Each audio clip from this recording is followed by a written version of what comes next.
네, 오늘 수요 예배 드리기 위해 나온 여러분 환영하고 축복합니다. 오시는 길 안전하게 잘 오셨나요? 날이 조금 따뜻해진 듯해서 눈이 왔다가 금방 녹은 것 같습니다. 근데 여러분 조심할 것은 오늘 밤이 지나면 그것이 그대로 얼어버릴 수 있습니다. 다니실 때 조심조심 안전하게 다니시기를 바랍니다. 여러분 혹시 요리를 잘 하십니까? 물론 가정주부들이 많이 계시니까 요리 잘하시는 분들 많이 계시겠지만 요리를 잘하는 사람은 어떤 레시피를 갖다 줘도 그냥 뚝딱뚝딱 음식을 잘 만들어냅니다. 저는 레시피를 보고 레시피대로 하는 것까지는 어느 정도 하는 수준이에요. 근데 요알못이라 그러죠. 요리 잘 못하는 사람들은요, 레시피를 아무리 좋은 걸 갖다 줘도 맛이 없게 만드는 능력이 있는 사람들이 있습니다. 아무리 맛있는 레시피를 갖다 줘도 그 사람이 만들기만 하면 영 맛이 없습니다. 그러면서 이렇게 이야기합니다. 나는 레시피대로 했는데 이 레시피가 별로네. 근데 요리를 못하는 사람들이 말하는 레시피대로 했어 라는 말을 들어보면요, 이렇습니다. 예를 들어서 쿠키를 만드는 레시피가 있습니다. 쿠키를 만들려고 마트에 갔더니 레시피에는 박력분을 넣으라고 돼 있는데 뭐 그건 잘 모르겠고 똑같은 밀가루니까 강력분을 사옵니다. 그리고 또 반죽을 하다가 어느 정도 저으라고 했는데 젓다 보니까 이 정도로 될까 싶어 조금 더 저었습니다. 뭐 이 정도 괜찮겠죠. 그리고 뭐 반죽을 휴지시키라는데 아니 반죽에 왜 휴지가 들어가, 이런 거는 잘 모르겠으니까 잘 넘어가고요. 그리고 버터가 뜨거울 때 계란을 넣지 마세요라고 되어 있는데 뭐 이 정도로 계란이 있겠습니까? 그래서 그냥 적당한 때에 집어넣습니다.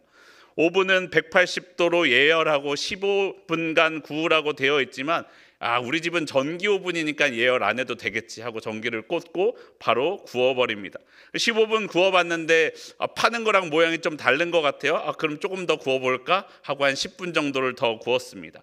그리고 마지막에 슈가 파우더를 뿌리라 그랬는데 아니 도대체 슈가 파우더는 또 뭔지 그냥 슈가를 뿌려버립니다. 그러면 여러분 그러고서 이야기합니다. 야, 난 레시피대로 했는데 맛이 없더라. 여러분 이건 레시피대로 한 겁니까? 하지 않은 겁니까? 하지 않은 거죠.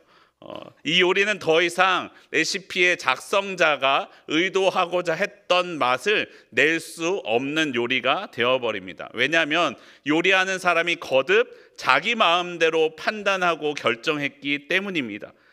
여러분, 하나님이 우리에게 구원 레시피를 주셨어요. 내가 너희에게 한 구원자를 보내었어. 너희가 이 예수 그리스도를 믿기만 하면 나는 너를 구원할 거야 라고 우리에게 구원의 레시피를 주셨습니다. 그런데 사람들이 보니까요, 이게 영 이상해요. 이래서 구원 받겠어?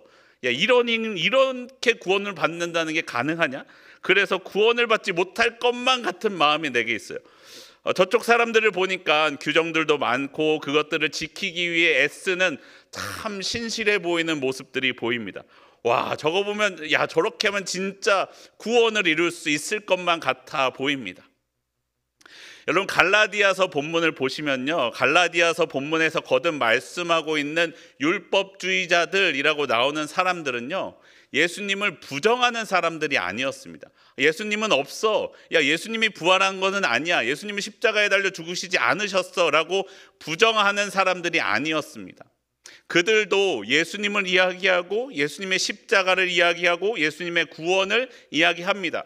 그런데 거기에 덧붙여서 이야기합니다. 야, 예수님도 유대인이 아니었느냐? 예수님도 할례를 받지 않았느냐? 할례를 받지 않아도 구원을 받을 수 있지. 그런데 구원받는 데 있어서 왠지 할례를 받아야 우리가 확실한 표가 있지 않겠냐라고 말하는 사람들이었다라는 것입니다. 그들의 그 말은요, 하나님의 구원 레시피를 자기 마음대로 변형시켰습니다.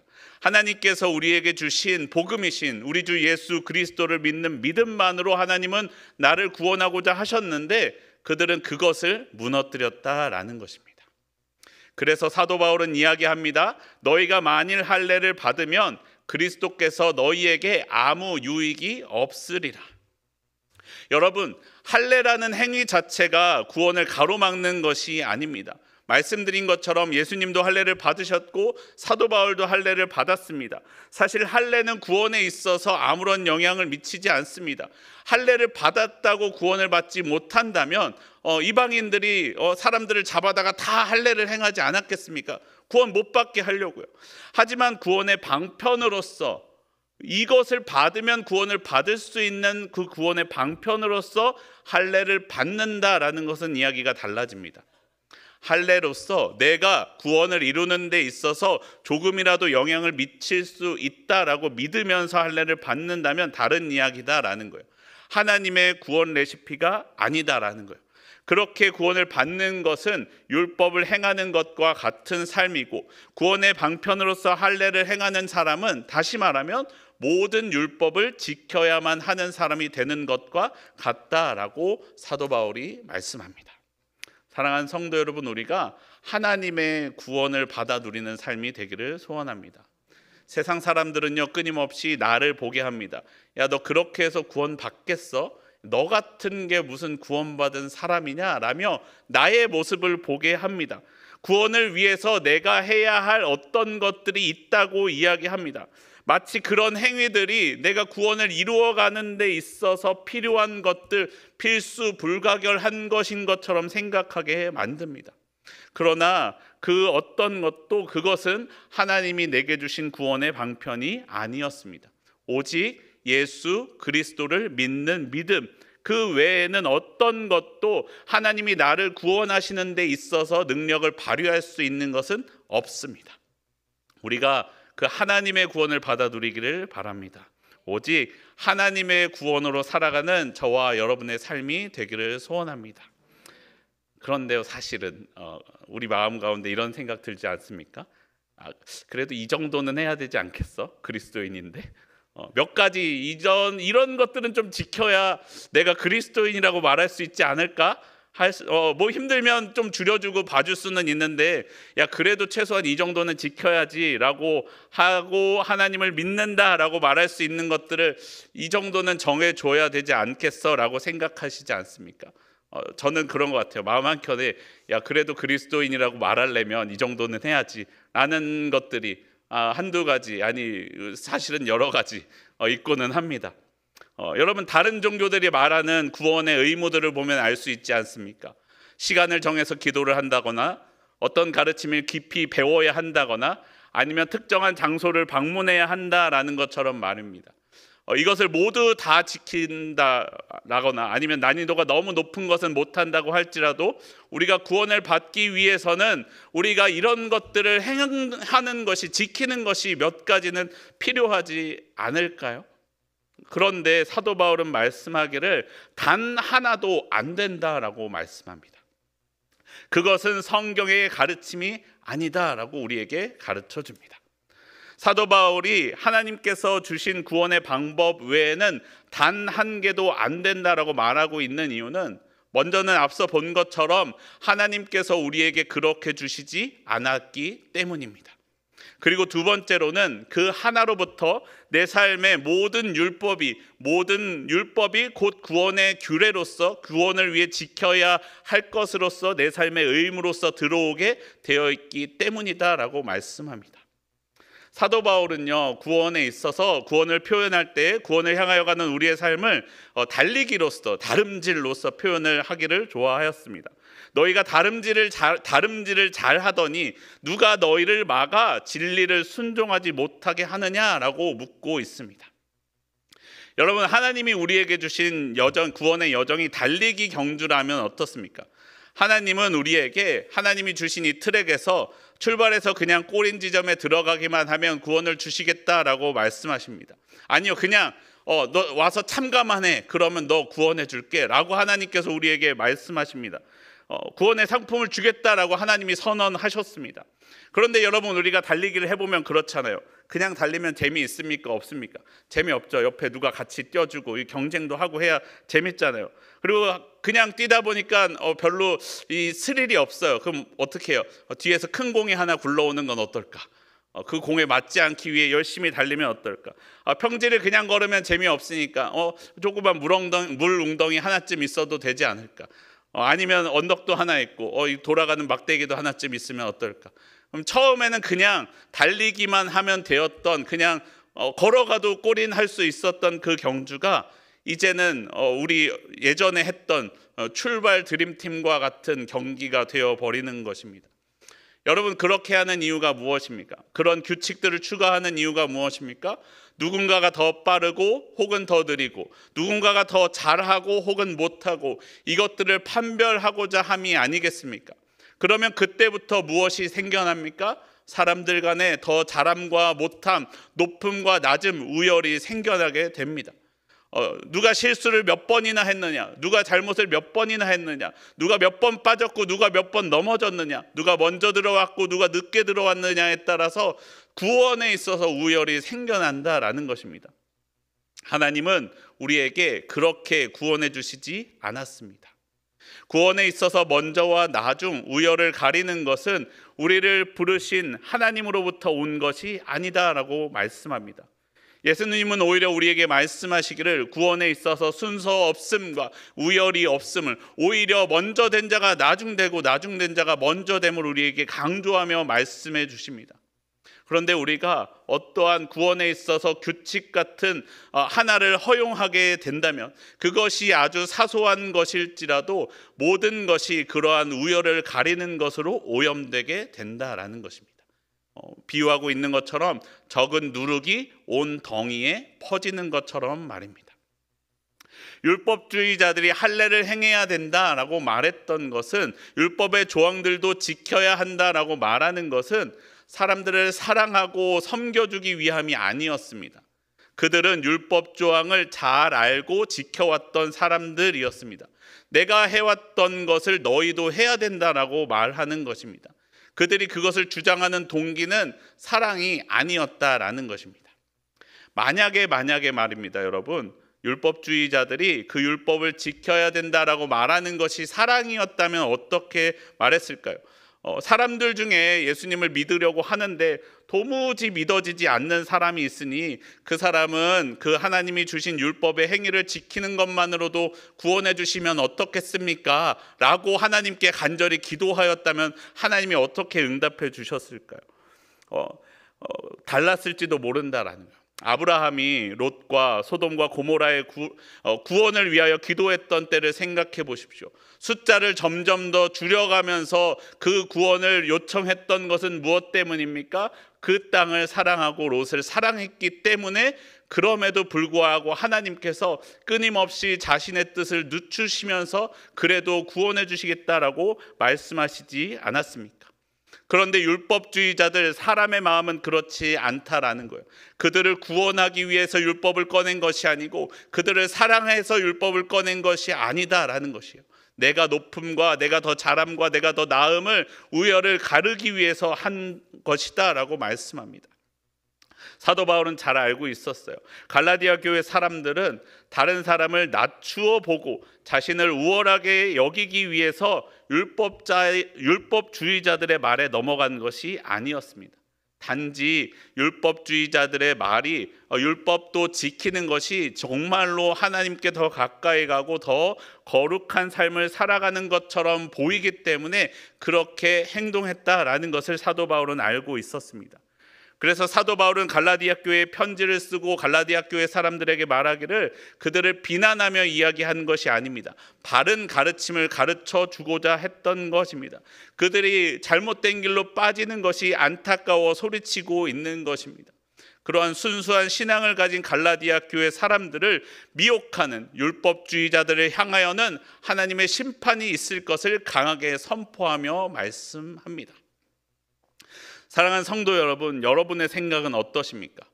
여러분도 저처럼 그리스도인이라면 이렇게 해야지 라고 머릿속에 떠오르는 것들이 몇 가지 있지 않으십니까? 사실 어떻게 보면 그것들은요, 그리스도인이라면 아주 자연스럽고 당연하게 해야 할 일들일 때도 있습니다. 예를 들어서 여러분, 주일을 기억하여 거룩하게 지키는 것, 주일 성수, 그리스도인이라면 꼭 해야 될 것이라고 생각하지 않으시나요? 주일 성수는 그리스도인이 꼭 해야 될 의무가 아닙니까? 수입 중에서 구별하여 헌금을 하고 11조와 구제를 하는 것도 그리스도인이 해야만 하는 일입니다. 여러분, 말씀을 읽고 기도하는 것은 또 어떻습니까? 당연히 해야 할 일 아니겠습니까? 여러분, 물론 이것들을 하지 말라는 것이 아닙니다. 하면 우리가 구원을 잃어버린다라는 것이 아닙니다. 다만 그것이 하나님의 구원을 이루는 데 있어서 아주 작은 영향력도 미칠 수 없음을 우리에게 말씀합니다. 물론 여러분, 그렇다고 나는 이제 예배 안 나오고 기도 안 하고 말씀 안 보고 안 할 거야 라고 하시면 안 됩니다. 여러분, 이것은 내가 거듭 나를 구별하여 예배도 드리지 않으면서, 그리고 성경 말씀도 읽지 않고 기도도 하지 않으면서, 내가 가진 것 중에서 구별하여 하나님과 이웃을 위해 사용하지도 않고 오직 나만을 위해서 사용하면서 나는 예수님을 믿고 있어 라고 말하면 그건 좀 어려운 말이죠. 하지만 그렇다고 그것이 다른 사람의 구원을 판단하는 도구가 되어서는 안 됩니다. 오직 나 스스로를 돌아볼 때에 나의 거룩성을 점검할 수 있는 도구로 사용할 수는 있습니다. 내가 말씀을 멀리하고 주일에 자꾸 다른 일들을 하려고 하는 것을 보니까 내가 하나님으로부터 좀 너무 멀어졌구나 라며 스스로를 점검하는 도구가 될 수 있습니다. 그래도 그것이 나의 구원의 이유가 된다거나 내가 구원에 있어서 남들보다 더 우위에 있을 수 있는 것은 아님을 늘 잊지 않으면서 우리가 나의 삶을 돌아보아야만 합니다. 여기 있는 분들은 대부분 아시겠지만 제가 어렸을 때 동네에서 놀 때는요, 깍두기라는 것이 있었습니다. 여러분 동네에도 다 있으셨죠. 형을 따라 나온 동생이라던가 놀이를 아직 잘 못하는 어리숙하거나 둔한 친구들도 함께 모여서 게임을 할 수 있었습니다. 깍두기에게는 한 번 더 기회를 준다거나 잡아도 한번 봐준다거나 잡을 수 있어도 안 잡아준다거나 하는 식으로 봐주면서 더 유연한 규칙 가운데에서 함께 놀았습니다. 깍두기는요, 규칙을 온전히 지키지 못했지만 그 깍두기가 규칙을 어기는 것이 아니었습니다. 왜냐하면 사람들이 다 깍두기를 품어주었기 때문이죠. 그런데 여러분, 언제부턴가 깍두기라는 말이 없어졌습니다. 그리고 무엇이 들어왔습니까? 왕따라는 말이 들어왔습니다. 어리숙하고 잘 못하는 친구는 유연하게 봐주어야 하는 친구와 유연하게 봐주어야 하는 존재에서 따돌림 시켜야만 하는 존재가 되었습니다. 그리고 그를 왕따시키지 않으면 내가 왕따를 당할까 봐 두려워서 그 일에 동참하는 사람들도 많아졌습니다. 여러분, 왕따에는 사랑이 없습니다. 왕따를 시키면 더 철저하고 잘 규칙을 지킬 수 있을지는 몰라도, 그곳에서 게임하는 친구들이 더 게임을 잘하고 뛰어났을지는 몰라도 그곳에는 사랑도 없고 섬김도 없다라는 것입니다. 여러분, 하나님은 왜 우리에게 예수 그리스도를 믿는 믿음으로 구원을 받게 하셨습니까? 저와 여러분을 사랑하셔서 그렇게 하셨습니다. 나를 사랑하셔서 하나님의 그 구원 규칙을 유연하게 나를 품어주시고 나의 그 잘못된 모습마저도 안아주셨습니다. 나를 사랑하사 나를 참되게 자유하게 하시기 위하여 그렇게 하셨다라는 것입니다. 하나님의 구원의 방법은 하나님의 사랑의 표현입니다. 사실 여러분, 내가 누가 하나님의 기준에 합당하게 나는 구원받아 마땅하지라고 말할 수 있겠습니까? 그러나 우리가 그 하나님의 구원의 기준을 넘을 수 있는 것은 하나님께서 나를 위하여 나를 사랑하사 그 구원의 기준을 오직 예수 그리스도를 믿는 믿음으로 맞추어 주셨기 때문에 우리가 가능해진 일입니다. 그렇게 여러분, 우리도 하나님의 사랑을 닮아 서로 사랑하기를 바랍니다. 다른 사람을 미워하고 판단하지 마십시오. 다른 사람을 판단하는 그 판단으로 내가 판단을 받게 될 것이다 라고 말씀합니다. 내가 행동이 아닌 하나님의 사랑으로 구원을 받았기에 나도 다른 사람을 어떠한 행동으로 판단하지 않습니다. 그의 삶을 하나님의 사랑으로 바라봅니다. 여러분의 삶에 하나님을 닮은 사랑이 있으십니까? 사도 바울은요, 하나님을 닮아 사랑했기에 자신은 박해를 받음에도 불구하고 하나님의 복음을 전하였다라고 말씀합니다. 만약에 사도 바울이 딱 하나 할례는 받아야 된다라고 전했다면 박해를 받지 않았을지도 모릅니다. 왜냐하면요, 여러분, 우리가 알고 있는 다른 종교들과 다르게 유대교는요, 민족 종교였습니다. 민족 종교다라는 말은 무슨 뜻이냐면 유대인은 태어나면 그냥 유대교인이다라는 거예요. 유대인은 태어나면 그냥 유대교인이에요.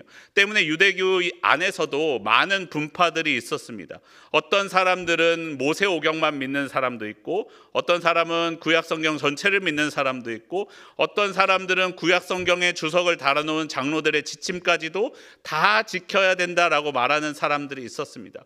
누구는 부활을 믿고 누구는 부활을 믿지 않기도 하였습니다. 그러나 그들 중에 서로를 향하여 너는 유대교인이 아니야 라고 말하지 않았습니다.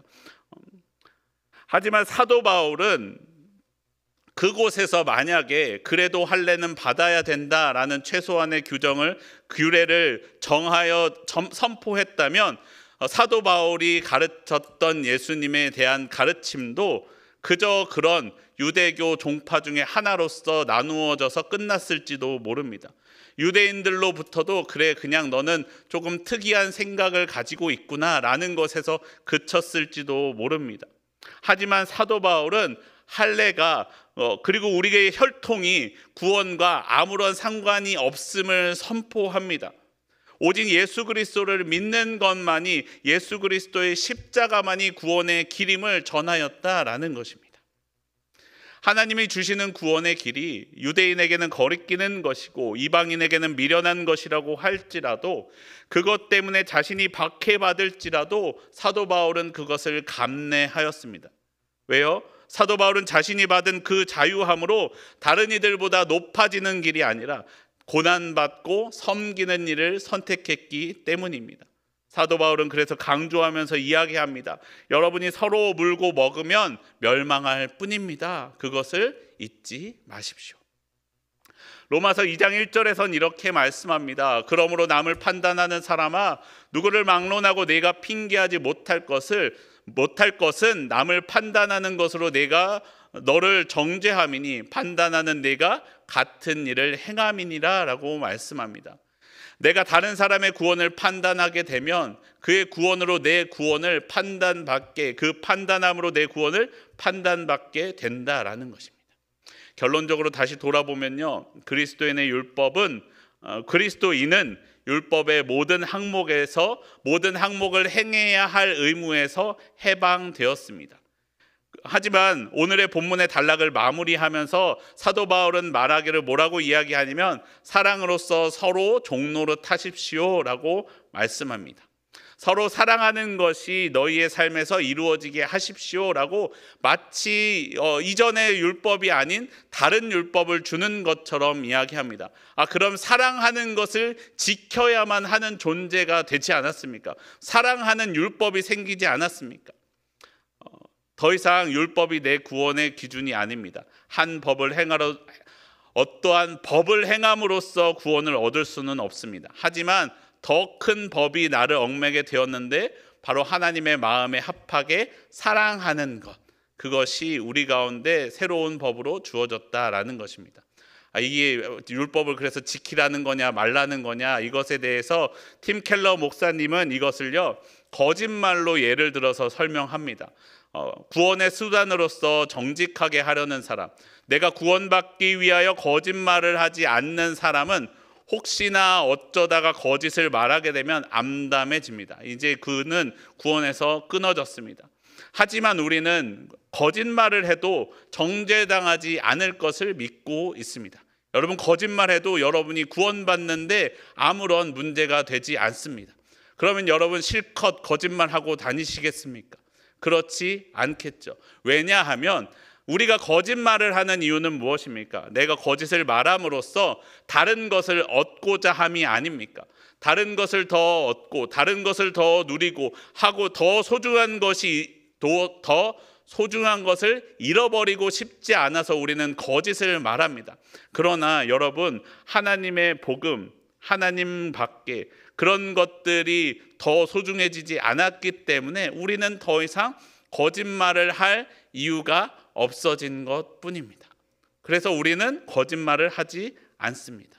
우리에게 자유가 거짓말을 할 수 있는, 거짓말을 해도 되는 자유가 주어졌지만 거짓을 말할 필요가 없어졌다라는 것입니다. 우리는 예배를 드리지 않아도 될 자유가 주어졌지만 예배를 드리는 것이 우리에게 기쁨이 되니까 예배의 자리에 나와서 예배드리고 있다라는 것입니다. 여러분, 예수님을 믿음으로 말미암아 구원을 받은 여러분의 삶은 어떠십니까?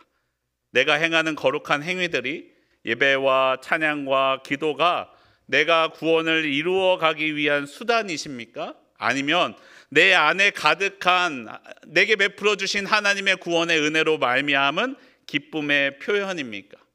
만약에 전자라면 예배를 드리면서도 여러분은 다음번에 예배를 못 나오게 되지는 않을까 두려워서 떨면서 예배를 나오시게 될 것이고, 기쁨으로 예배를 나오신다면 예배를 나오는 이 한순간 한순간이 하나님의 은혜와 기쁨으로 가득하게 되지 않겠습니까?